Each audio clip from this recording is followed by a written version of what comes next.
How to access professional dashboard on Facebook. Hey everyone, welcome back to the channel. If you are new here, don't forget to hit the subscribe button and turn on the notification bell to not miss any updates. So let's dive right in. Open up your Facebook app first. Make sure you have turned on your professional mode and then go to the menu icon on the bottom right corner of the screen and then tap on your profile.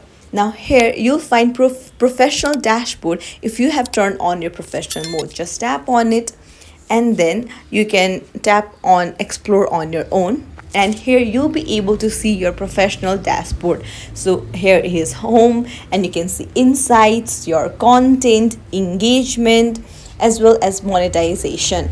And that's it. It's as simple as that to access your professional dashboard on Facebook.